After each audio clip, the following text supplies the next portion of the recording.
Norfolk's quiet lanes and misty marshes hide eerie secrets. From haunted castles and churches to ghost-filled abbeys and theaters, these 11 chilling places still whisper of betrayal and restless spirits. Norwich Castle, high upon Castle Hill in the city of Norwich, stands a fortress whose stones have absorbed centuries of blood fear and punishment. Built by the Normans, this great keep was not only a symbol of power, but also a place of execution and despair. Its walls echo with stories of rebellion, treachery, and tragedy that never seem to rest. Among the most unsettling tales is that of Mary Alden, condemned for murdering her husband in the year 1807. She was hanged within the castle, her body later dissected by surgeons. Locals claim her anguished figure still lingers in the dungeons, whispering prayers for forgiveness. Some say her face has been glimpsed in the shadows of the keep, pale and twisted in sorrow. Another restless soul is William Cooper, only 18 years old when he met his end. After falling ill while forced to work the treadmill, he was returned to it before fully recovered. In despair, he broke down in a frenzy and was thrown into a padded cell where he soon died of an ulcer. His ghost, gaunt and wide-eyed, has been seen not only in the dungeons, but even in the modern shopping centre that now covers part of the castle site. Shoppers tell of a thin young man drifting silently by before vanishing into thin air. Robert Kett, leader of a rebellion against the crown, was executed here too. His decomposing form is said to appear in a gibbet near the walls, a grim reminder of Norwich's bloody past. Visitors also speak of a woman in black Victorian dress, pausing to examine the artworks only to fade when approached. Perhaps most chilling of all is the floating skull that drifts near the keep. Some believe it belongs to a reckless young man who insulted Queen Elizabeth I. His punishment was cruel, his ears nailed to a pillory so he could not escape the jeers of the crowd. Today, his phantom head is seen with nails, piercing the lobes, drifting silently as if still enduring his torment. Norwich Castle is now a museum filled with history, but as darkness falls and footsteps echo across the stone floors, many believe that the prison dead of centuries past still walk its haunted halls. The Coachmakers Arms, on St. Stephen's Road, in the heart of Norwich, stands the Coachmakers Arms, a public house with a reputation for being far more than a place of ale and laughter. Behind its ordinary brick walls are whispers of a darker presence, and many believe its cellars and stairways conceal the shadows of the past. Regulars speak of a tall figure resembling a highwayman, brash and swaggering, often mistaken for a living patron. He appears suddenly in doorways or by the bar, his presence unnerving even the most seasoned drinkers. Some describe his outline as unnaturally dark, as though the lamplight refuses to touch him.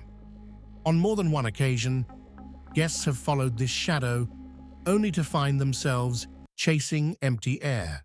Equally unsettling is the apparition of a woman in black, drifting slowly down the stairs.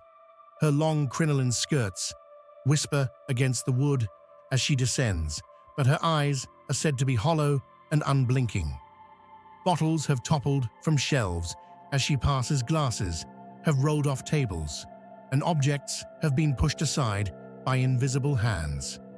Staff quietly blame these disturbances on the woman in black, though none dare say her name aloud after closing time. Local rumor insists the pub was built on the grounds of a former asylum, its unhappy spirits now spilling into the present. In the quiet hours, paintings tilt on the walls, beer taps turn off without cause, and the faint sound of boots treads across the empty bar. Some employees even admit that paperwork vanishes only to reappear stacked in strange patterns the next day. Not all stories are grim. A recent tale suggests the female ghost once intervened when a light fixture threatened to fall upon a member of staff. Whether coincidence or act of mercy, it has left many wondering if she is truly malevolent or simply restless. By daylight, the Coachmakers Arms is a place of chatter and clinking glasses, but when evening draws on, an older atmosphere takes hold. In its shadows lurk the echoes of forgotten lives, spirits too stubborn to leave haunting a place that has become both their prison and their stage. Norwich Cathedral, rising above the skyline of Norwich with its soaring spire and cloistered courts, Norwich Cathedral has stood as a monument of faith for nearly 1,000 years. Yet behind its sacred beauty, the cathedral is bound to some of Norfolk's darkest and most unsettling legends. Beneath the gravestones of its close witnesses have reported the sound of galloping hooves. Local lore tells of a secret tunnel that once ran from a nearby inn to the cathedral itself.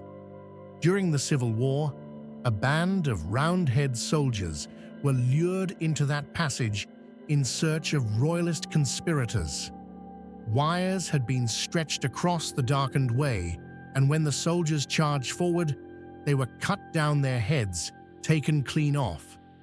Some say their restless cries can still be heard echoing beneath the earth, followed by the spectral pounding of unseen horses. The close itself is haunted by a mist-shrouded lady. She is said to be the spirit of a woman who attempted to burn the cathedral gates during a siege. Captured by an angry mob, she was executed by fire, her screams mingling with the smoke that once blackened the stones. On still nights, her drifting form has been glimpsed among the cloisters, with wisps of smoke curling at her feet. In one chapel, the figure of Sir Thomas Erpingham, a knight of Agincourt, is said to return each October to toast a fallen comrade. Locals insist his ritual continued long after death, though in recent years he is seen less often, perhaps unsettled by the moving of his friend's tomb. At the Erpingham Gate, another grim presence is said to linger. Thomas Tunstall, a Catholic priest, executed for preaching his faith in the early 17th century. His figure is glimpsed with a hangman's noose around his neck, his body grotesquely wounded, as if in the very act of execution. Norwich Cathedral remains a place of worship and pilgrimage, yet its stones are steeped in blood and betrayal. For every hymn sung within, there seems to echo a darker note, a reminder that faith and fear have always walked side by side.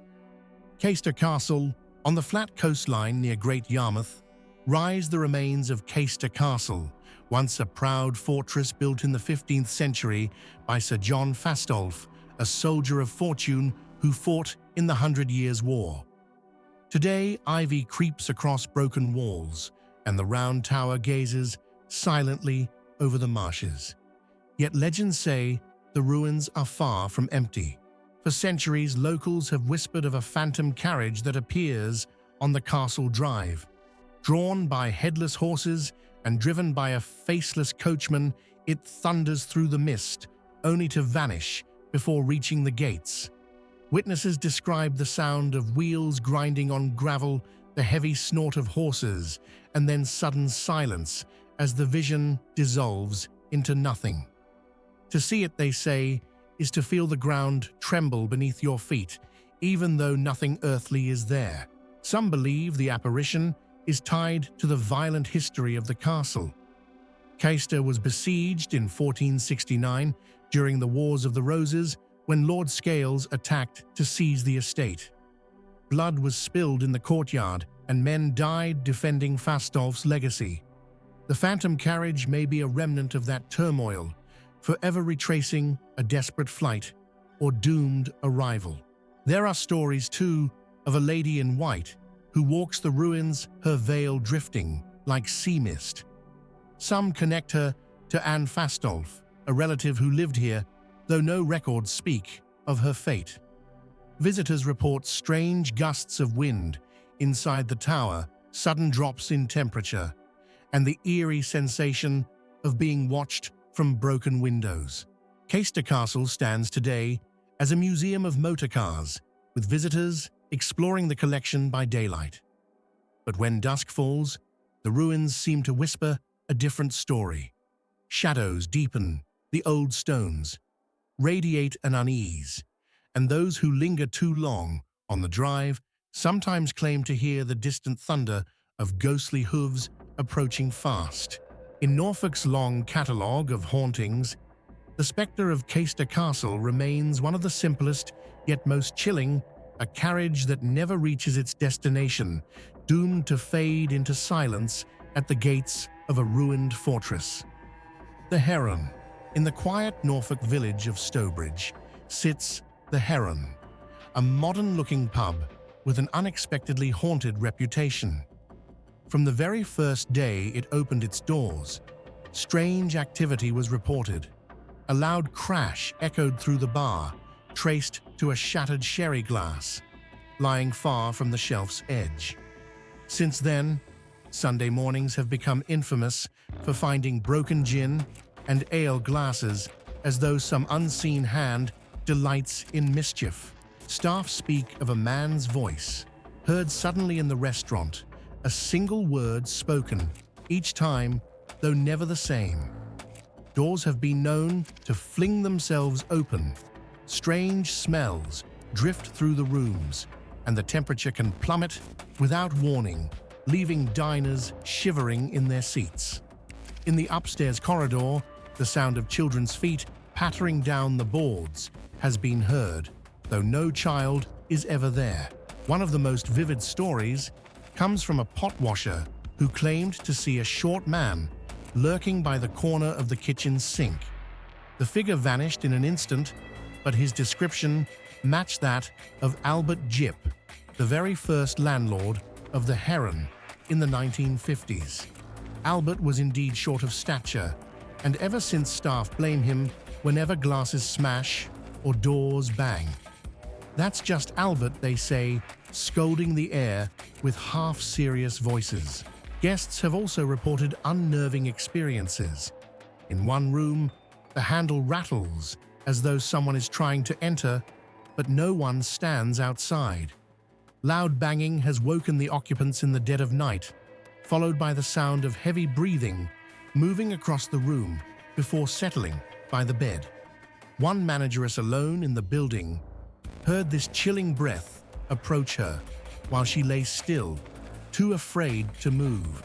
The hauntings of the Heron feel strangely domestic, as if the walls themselves hold memories of old routines and old tempers. A voice in a corridor, a glass smashed in the bar, a whisper of footsteps when the pub is empty. To some, it is nuisance, to others, a thrill, but to many, it is proof that Albert, and perhaps others, have never left their beloved pub. And so, the Heron stands as a reminder that even the humblest of village inns may carry with it shadows that refuse to fade. Raynham Hall. Among the grand country houses of Norfolk, none is more steeped in legend than Raynham Hall. This 17th century mansion has passed through the Walpole family for centuries, but its beauty is forever shadowed by the ghostly figure known as the Brown Lady.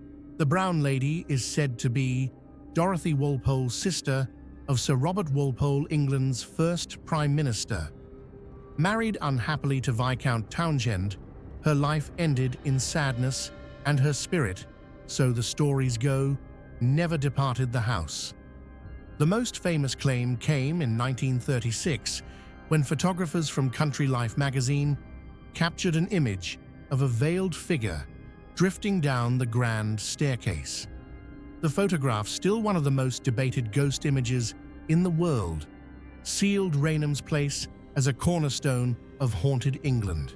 Dorothy's ghost is usually described as a tall woman in a brown gown, carrying a lamp as she moves silently through the corridors.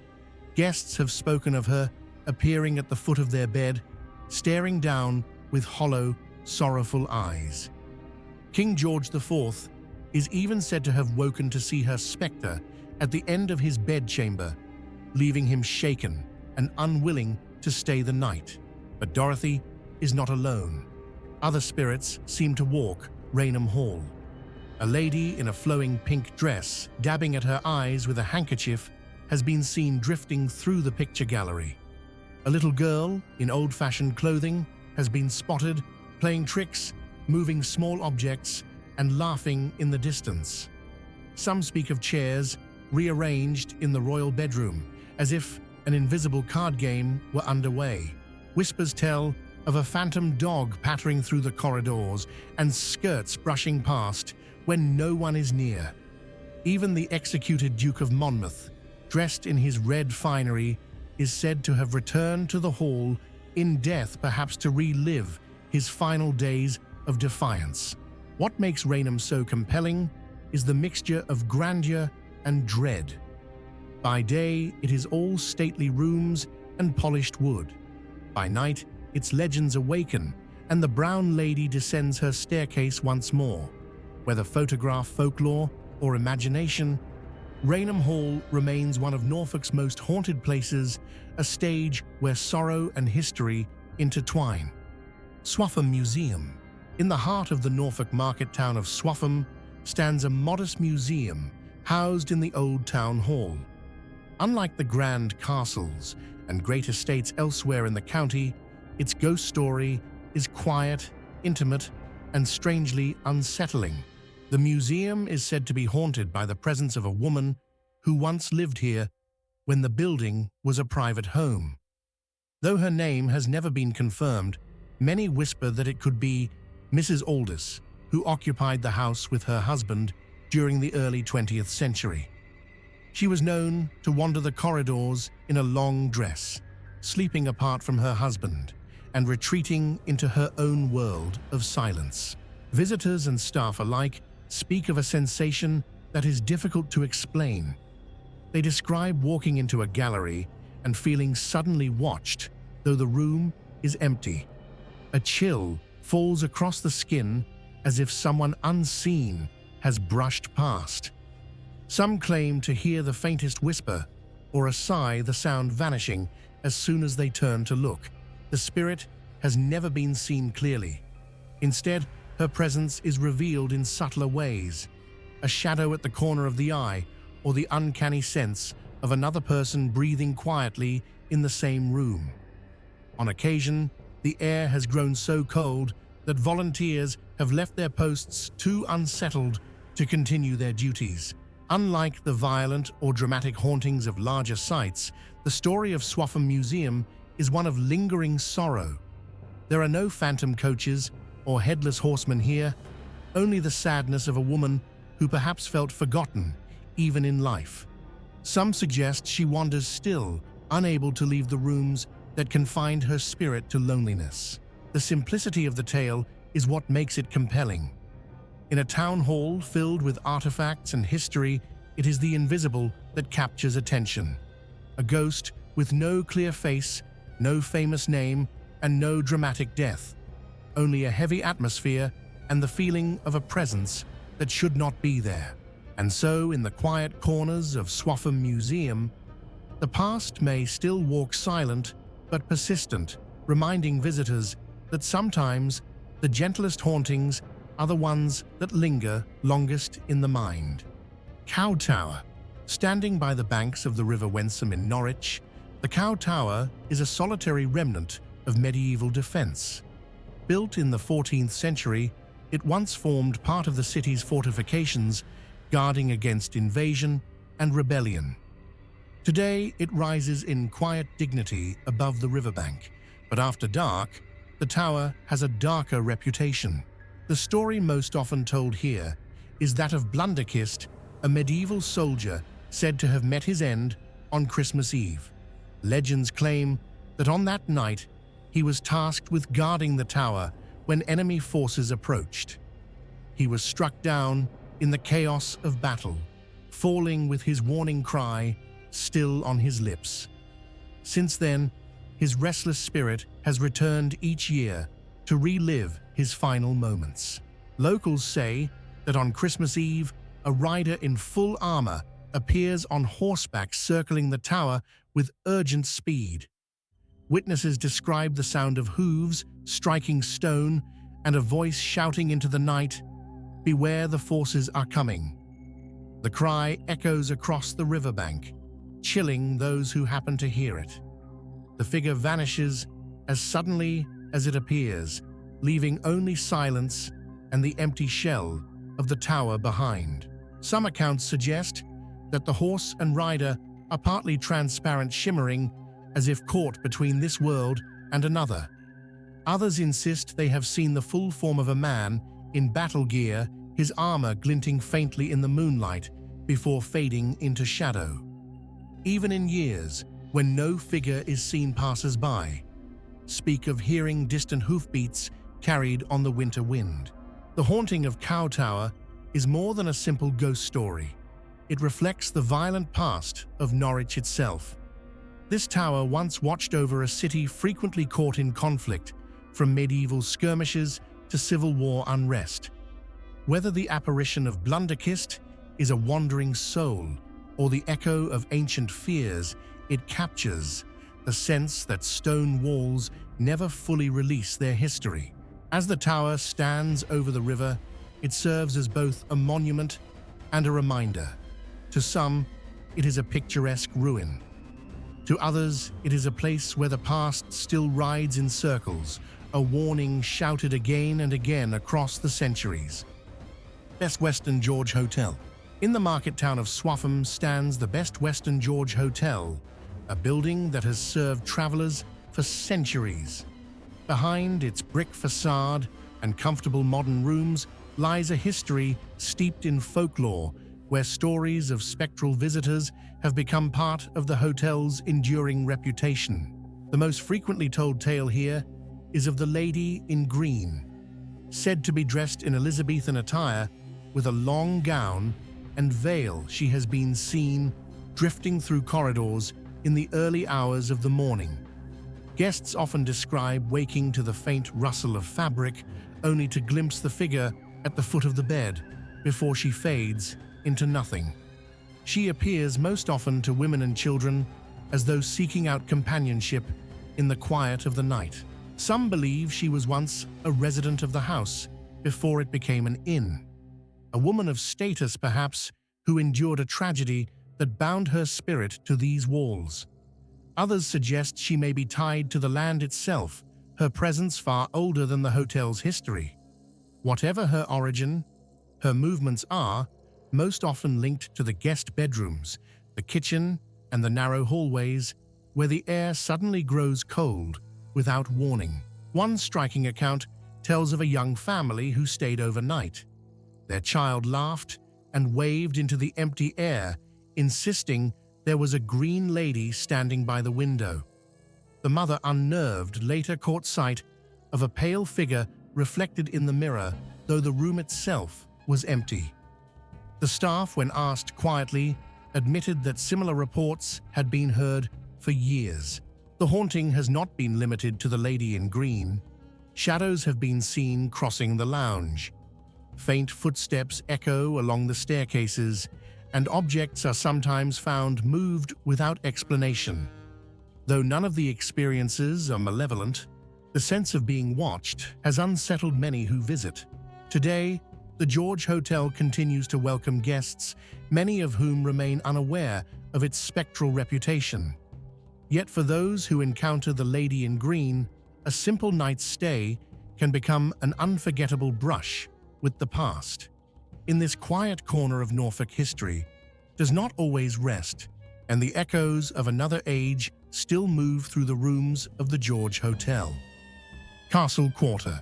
At the heart of Norwich, the modern shopping centre, known as Castle Quarter, rises where once the grounds of the ancient castle spread.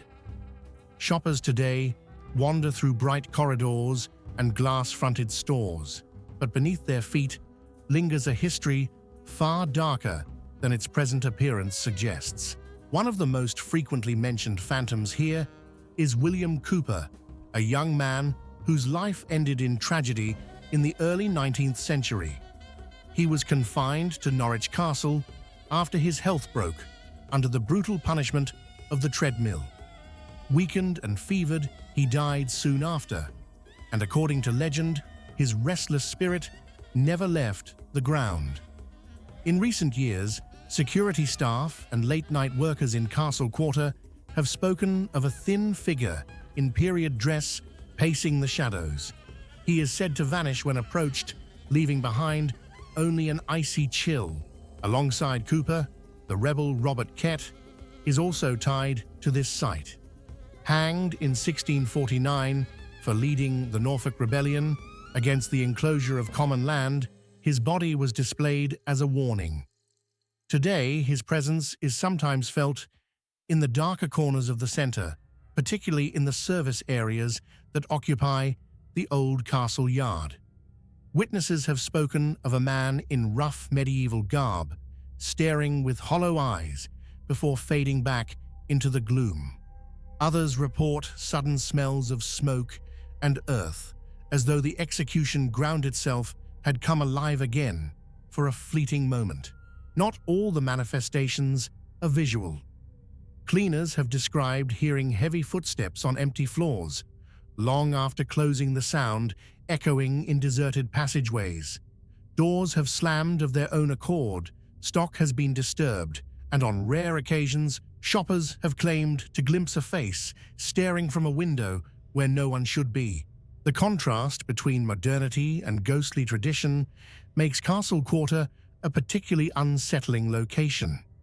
By day, it bustles with families and commerce, yet when the crowds depart, shadows gather in the corners and whispers of the past resurface. Castle Quarter reminds us that even the newest spaces can be haunted by ancient griefs.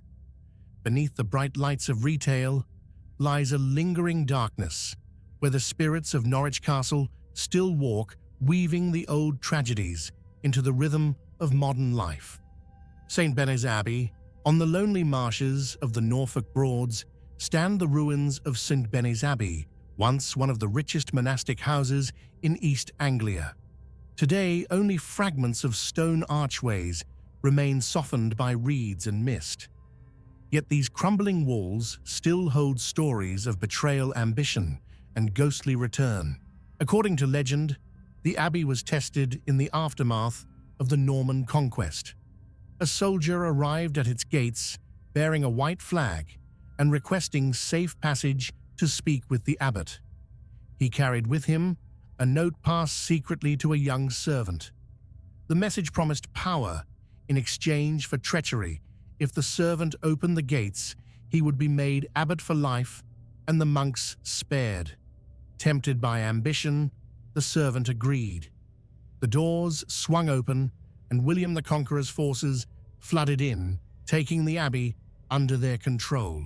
The tale does not end in triumph for the betrayer. His brief rule ended in disgrace. The monks restored the rightful abbot, and the servant was dragged to his death by hanging.